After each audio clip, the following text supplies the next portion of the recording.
After long time Kannada cinema industry of course ma'am ಹೇಳಿದ್ರು ಕಾಟೇರ ಈಗ ಕೆಲವೊಂದು ಸಿನಿಮಾಗಳು ಮಾತ್ರ ಸಕ್ಸಸ್ಫುಲ್ ಆಗಿ ಮುಂದುವರಿತಾ 25 ಡೇಸ್ 50 ಡೇಸ್ ನ ಕಂಪ್ಲೀಟ್ ಮಾಡ್ತಾರೆ.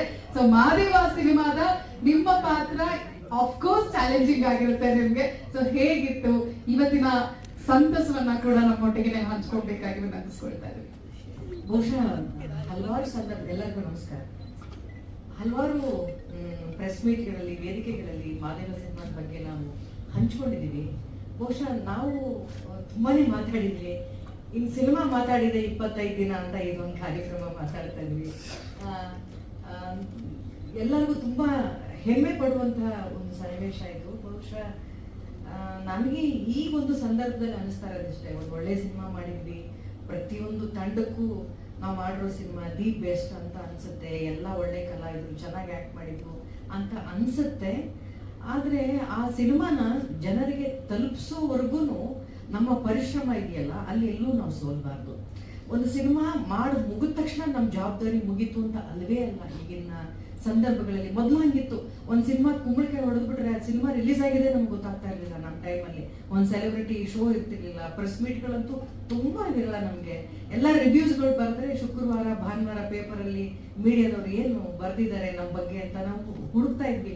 ಅಷ್ಟೇ ಹೊರತು ನಮ್ಗೆ ಯಾರಿಗೂ ಭೇಟಿನೇ ಆಗ್ತಾ ಇರಲಿಲ್ಲ. ಬಟ್ ಇವತ್ತಿನ ದಿನಗಳಲ್ಲಿ ಸಿನಿಮಾ ಮಾಡೋದು ಎಷ್ಟು ಮುಖ್ಯನೋ ಸಿನಿಮಾವನ್ನ ಜನರಿಗೆ ತಲುಪಿಸೋದು ಕೂಡ ಅಷ್ಟೇ ಮುಖ್ಯ. ನನಗನ್ಸಿದ್ದು ಈ ಸಿನಿಮಾದಲ್ಲಿ ಇರುವಂತಹ ಒಬ್ಬ ನಾಯಕ ಏನಿದಾರಲ್ಲ, ಅವರು ಕೇವಲ ತೆರೆ ಮೇಲೆ ಮಾತ್ರ ನಾಯಕರಾಗಿರ್ಲಿಲ್ಲ, ಈ ಸಿನಿಮಾವನ್ನ ಜನರಿಗೆ ತಲುಪಿಸೋದಲ್ಲಿ ಕೂಡ ಅವರೇ ನಾಯಕರು ಅಂತ ನನಗೆ ಅನ್ಸುತ್ತೆ. ಒಂದು ಜವಾಬ್ದಾರಿನ ಒಬ್ಬ ನಾಯಕ ಹೊತ್ಕೊಳ್ಳೋದಿದೆಯಲ್ಲ, ಈ ಸಿನಿಮಾ ನಂದು, ಈ ಜನ ಇದನ್ನ ಜನಕ್ಕೆ ತಲುಪಿಸ್ಲೇಬೇಕು, ಅಷ್ಟು ಮಾತ್ರ ಅವ್ರ ಹೋರಾಟ ನಿಲ್ಲಿಲ್ಲ ಅಂತ ನನಗೆ ಅನ್ಸುತ್ತೆ. ಪ್ರಮೋಷನ್ಗೋಸ್ಕರ ಇವರು ಓಡಾಡಿದ್ದು, ಊರೆಲ್ಲ ತಿರುಗಾಡಿದ್ದು, ದೇವಸ್ಥಾನಗಳಿಗೆ ಹರಕೆ ಕಟ್ಕೊಂಡಿತ್ತು, ಅಷ್ಟು ಮಾತ್ರವಲ್ಲದೆ ಮತ್ತೊಂದಿಷ್ಟು ಸವಾಲುಗಳು ಅವ್ರಿಗೆ ಒಡ್ಡುತ್ತಾನೆ ಇತ್ತು. ಥಿಯೇಟರ್ಗಳಲ್ಲಿ ಸಿನಿಮಾ ಸಿಗದೆ ಇದ್ದಿದ್ದು, ಕನ್ನಡ ಸಿನಿಮಾಗಳಿಗೆ ಥಿಯೇಟರ್ ಸಿಗದೆ ಇದ್ದಿದ್ದು, ಅಲ್ಲೂ ಕೂಡ ಹೋರಾಡಿ ಈ ಸಿನಿಮಾವನ್ನ ನಿಲ್ಸಿದ್ರಲ್ಲ, ಬಹುವಾಗಿ ಈ ಸಿನಿಮಾ ಒಳ್ಳೆ ಸಿನಿಮಾ ಮಾಡಿದ್ದಕ್ಕೆ ನಿರ್ದೇಶಕರಿಗೆ ಅಭಿನಂದನೆಗಳನ್ನ ತಿಳಿಸ್ಬೇಕು. ಈ ಸಿನಿಮಾ 25 ದಿನ ಓಡ್ತಾ ಇದ್ದಿದ್ದಕ್ಕೆ ವಿನೋದ್ ಅವರಿಗೆ ನಾನು ಕಂಗ್ರ್ಯಾಚುಲೇಷನ್ಸ್ ತಿಳಿಸಬೇಕು. ಖಂಡಿತವಾಗ್ಲೂ ಇದು ಅವ್ರ ಪ್ರಯತ್ನ ಅಂತ ನಾನು ಅನ್ಕೊಳ್ತೀನಿ. ಇನ್ನ ಜನ ತುಂಬಾ ಒಳ್ಳೆ ರೀತಿಯಲ್ಲಿ ಈ ಸಿನಿಮಾವನ್ನ ಪ್ರೋತ್ಸಾಹ ಕೊಟ್ಟಿದ್ದಾರೆ. ಆಗ್ಲೇ ಹೇಳಿದಾಗೆ ಹೌದು, ನಮ್ಮ ಮನೆಯಲ್ಲಿ ತುಂಬಾ ಶೀಲ್ಡ್ಗಳಿದಾವೆ, ಹೆಮ್ಮೆ ಆಗುತ್ತೆ. ಆಗಿನ ಕಾಲದಲ್ಲಿ ನಾವು ಯಾವುದೇ ಒಂದು ಪುಟ್ಟ ಸಿನಿಮಾ ಮಾಡಿ, ನನ್ನ ತಾಯಿಲ್ಲದ ತವರು ಅನ್ನುವಂಥ ಒಂದು ಪುಟ್ಟ ಬಡ್ಜೆಟಿನ ಒಂದು ಸಿನಿಮಾವನ್ನ 100 ದಿನ ಆಚರಿಸ್ಕೊಂಡಾಗ ಡಾಕ್ಟರ್ ರಾಜ್ಕುಮಾರ್ ಅಪ್ಪಾಜಿ ಅವರು ಬಂದಿದ್ರು ಶೀಲ್ಡ್ ಕೊಡಕ್ಕೆ. ಈ ಕನ್ನಡ ಸಿನಿಮಾ ಒಂದು 100 ದಿನ ಓಡಿದೆ ಅಂದ್ಮೇಲೆ ನಮ್ಮ ಹೆಮ್ಮೆ ಅಲ್ವಾ ಅಂತ ಅಪ್ಪಾಜಿಯವರೆಲ್ಲ ಬಂದು ನಮಗೆ ಶೀಲ್ಡ್ ಕೊಡೋರು ಅಂದ್ರೆ ನಾವು ಎಷ್ಟು ಒಳ್ಳೆ ದಿನಗಳನ್ನ ನೋಡ್ಕೊಂಡು ಬಂದಿದೀವಿ ಅಂತ. ಆ ದಿನಗಳಲ್ಲಿ ನಾವು 100 ದಿನ ಸಿನಿಮಾ ಓಡೋದ್ರ ಜೊತೆಗೆ ಅಂಥ ಮೇರು ನಟರು ಬಂದು ನಮ್ಗೆ ಶೀಲ್ಡ್ ಕೊಡುವಂತ ದಿನಗಳನ್ನ ನಾವು ಯಾವತ್ತಿಗೂ ಮರೆಯಕ್ಕೆ ಸಾಧ್ಯನೇ ಇಲ್ಲ. ಇವತ್ತಿನ ದಿನಗಳಲ್ಲಿ ಸಿನಿಮಾ ಓಡೋದು ಕಡಿಮೆ ಆಗಿದೆ.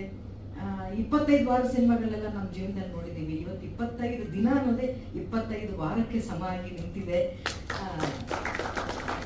ಈ ಒಂದು ಸಿನಿಮಾಗೆ ಇಡೀ ಕನ್ನಡದ ಜನತೆ ಕೊಟ್ಟಂತ ಅಭಿಮಾನಕ್ಕೆ ನಾವು ನಿಜವಾಗ್ಲೂ ಚಿರಋಣಿ ಅಂತ ಹೇಳ್ತಾ, ಎಲ್ಲರೂ ಕೇಳ್ತಾ ಇದ್ರು ನನ್ನ ಹೋದ ಕಡೆ ಎಲ್ಲ, ನೆಗೆಟಿವ್ ಕ್ಯಾರೆಕ್ಟರ್ ಮಾಡಿದ್ದೀರಾ ಅಂತ.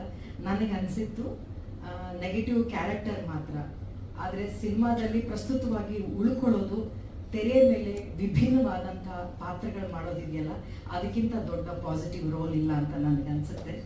ಸೊ ಆ ಥರದ ಒಂದು ಪಾತ್ರ ಕೊಟ್ಟಂಥ ಇಡೀ ತಂಡಕ್ಕೆ ನಾನು ತುಂಬ ಹೃದಯದ ಧನ್ಯವಾದಗಳನ್ನು ತಿಳಿಸ್ತೀನಿ.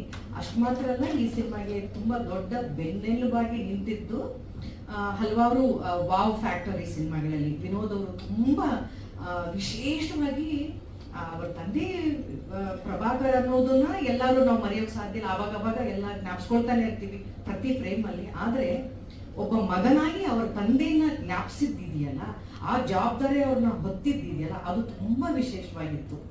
ಈ ಸಿನಿಮಾದಲ್ಲಿ ಪ್ರತಿ ಒಂದು ಫ್ರೇಮ್ ಅಲ್ಲೂ ಕೂಡ ಅವ್ರ ತಂದೆ ಜ್ಞಾಪಕ ಬರೋರು, ಆ ಆಕ್ಟಿಂಗ್ ಅಲ್ಲಿ, ಎಮೋಷನ್ ಸೀನ್ಸ್ ಅಲ್ಲಿ, ಆ ಫೈಟ್ ಅಲ್ಲೆಲ್ಲ ಅವ್ರು ಜ್ಞಾಪಕ ಬರೋರು. ಅಷ್ಟು ತಲ್ಲಿನತೆ ತುಂಬಾ ವಿಶೇಷವಾಗಿತ್ತು ವಿನೋದ್ ಪ್ರಭಾಕರ್ ಅವರ ಈ ಒಂದು ಸಿನಿಮಾ. ಅದರಲ್ಲಿ ಮಾಲಾಶ್ರೀ ಅವರು ವಾವ್ ಫ್ಯಾಕ್ಟರ್ ಇಂಟರ್ವೆಲ್ ಆದ್ಮೇಲೆ ಅವರು ಬಂದಿದ್ದು, ಜನ ಅವರನ್ನು ಇಷ್ಟಪಟ್ಟಿದ್ದು, ಅದೆಲ್ಲ ತುಂಬಾನೇ ಚೆನ್ನಾಗಿತ್ತು. ಆಮೇಲೆ ಒಂದು ತುಂಬಾ ವಿಶೇಷವಾಗಿ ನಾನು ತಿಳ್ಕೊಂಡ ಹಾಗೆ ನಾನು ಸ್ಮರಿಸಬೇಕಾಗಿದ್ದು, ಒಬ್ಬ ನಾಯಕ ನಟ ಈ ಸಿನಿಮಾಗೆ ಒಬ್ಬ ವಿಲ್ಲನ್ ಪಾತ್ರ ಮಾಡಿ ನಾನು ಇದಕ್ಕೆ ಸಾಥ್ ಕೊಡ್ತೀನಿ ಅಂತ ಬಂದಿದ್ರಲ್ಲ ಕಿಟಿ ಸರ್, ಅವ್ರನ್ನ ನಾವೆಲ್ಲರೂ ಕೂಡ ನಿಜವಾಗ್ಲೂ ಅವರ ಆ ಸಪೋರ್ಟ್ ಇದೆಯಲ್ಲ, ಆ ಸಪೋರ್ಟ್ ನಿಜವಾಗ್ಲೂ ತುಂಬಾ ದೊಡ್ಡದು. ಆ ಸಪೋರ್ಟ್ ಮಾಡಿದ್ದಾರೆ ಅವರು. ಒಬ್ಬ ನಾಯಕ ನಟರು, ಅವರೆಷ್ಟು ಸಿನಿಮಾಗಳು ನೋಡಿದ್ದೀನಿ ನಾನು. ಅವರ ನಟನೆಗೆ ಅಭಿಮಾನಿ.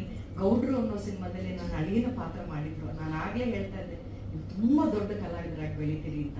ಅವ್ರ ನಾಯಕರಾದವ್ರು ಹೇಳಿದ್ದೆ ನಾನು ಅವತ್ತೇ ನಿಮ್ಗೆ ಹೇಳಿದ್ದೆ, ನಿಮ್ಮ ಅಭಿಮಾನಕ್ಕೆ, ನಿಮ್ಮ ಅಭಿನಯಕ್ಕೆ ನಾನು ಅಭಿಮಾನಿ ಅಂತ. ಅಂಥ ಕಲಾವಿದರನ್ನ ಈ ಒಂದು ಸಿನಿಮಾದಲ್ಲಿ ಒಬ್ಬ ವಿಲನ್ ಆಗಿ ನೋಡೋದು ಕೂಡ ತುಂಬಾ ದೊಡ್ಡ ಸಪೋರ್ಟ್ ಕಿಟ್ಟಿಯವ್ರ ಕಡೆಯಿಂದನೂ ಕೂಡ ಸಿಕ್ಕಿತ್ತು. ಇನ್ನು ಸೋನಾಲ್ ತುಂಬಾ ಮುದ್ದಾಗಿ ಆಕ್ಟ್ ಮಾಡಿದ್ದಾರೆ, ತುಂಬಾ ಮುದ್ದಾಗಿ ಕಾಣ್ತಾರೆ. ನಾನು ತುಂಬಾ ಕಡೆ ಹೇಳಿದ್ದೀನಿ, ನಾಯಕಿಯರಿಗೆ ಪರದೆ ಮೇಲಿರುವಂತ ಸ್ಪೇಸ್ ತುಂಬಾನೇ ಕಡಿಮೆ ಆಗಿದೆ. ಆ ಸ್ಪೇಸ್ ಅನ್ನ ಕೊಟ್ಟದ್ದು ನಿರ್ದೇಶಕರು ಉಪಯೋಗಿಸ್ಕೊಂಡಿದ್ದು ಸೋನಾಲ್ ಅಂತ ಹೇಳ್ತೀನಿ. ಈ ಸಿನಿಮಾಗೆ ನಿಮ್ಮೆಲ್ಲರ ಪ್ರೋತ್ಸಾಹ ಬಹುಶಃ ಮಾತಿನಲ್ಲಿ ಬಣ್ಣಿಸೋಕೆ ಸಾಧ್ಯನೇ ಇಲ್ಲ. ಡೈರೆಕ್ಟರ್ಗೆ ಮತ್ತೆ ವಿನೋದ್ ಅವರಿಗೆ ಈ ಸಿನಿಮಾ ಎಷ್ಟು ಮುಖ್ಯ ಅನ್ನೋದನ್ನ ನಾನು ತುಂಬಾ ಹತ್ತಿರದಲ್ಲಿ ನೋಡಿದ್ದೀನಿ. 2-3 ವರ್ಷದ ಹಿಂದೆ ಈ ಸಿನಿಮಾ ನಾವು ಶುರು ಮಾಡಿದ್ದು ಅಂತ ಅನ್ಸುತ್ತೆ.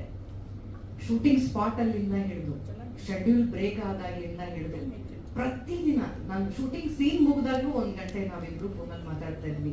ಇವತ್ತು ಆ ಸೀನ್ ಅಷ್ಟೊಂದು ಚೆನ್ನಾಗಿ ಬಂತಮ್ಮ, ಇಷ್ಟು ಚೆನ್ನಾಗಿ ಬಂತಮ್ಮ ಅಂತ.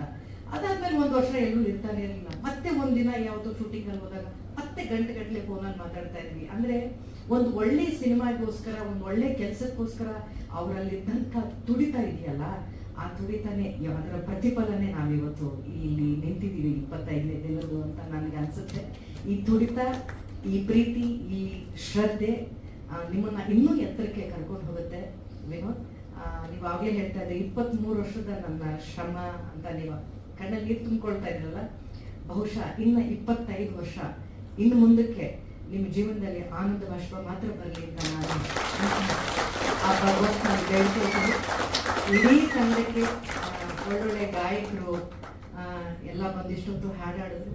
ನಿಮ್ಮೆಲ್ಲರ ಆಶೀರ್ವಾದ ಅಥವಾ ಪ್ರೋತ್ಸಾಹ ನನ್ನಂಥ ಕಲಾವಿದೆ ಮೇಲೂ ಕೂಡ ಯಾವಾಗಲೂ ಇರಲಿ ಅಂತ ಕೇಳ್ಕೊಳ್ತೀನಿ. Thank you so much. Mala, ನಾನು ಕಾಯ್ತಾ ಇದ್ದೀನಿ, ಆದಷ್ಟು ಬೇಗ ಸಿನಿಮಾ ಮಾಡು. ನೀನ್ ಹೆಂಗ್ ಹೇಳ್ತೀವಿ ಹಂಗೆ, ನೀನ್ ಹೊಡಿತಾ ಇದ್ದೀನಿ, ಹೆಂಗ್ ಬೇಕಾ ನಾನು ಬೇಕಾ ಇರ್ತೀನಿ.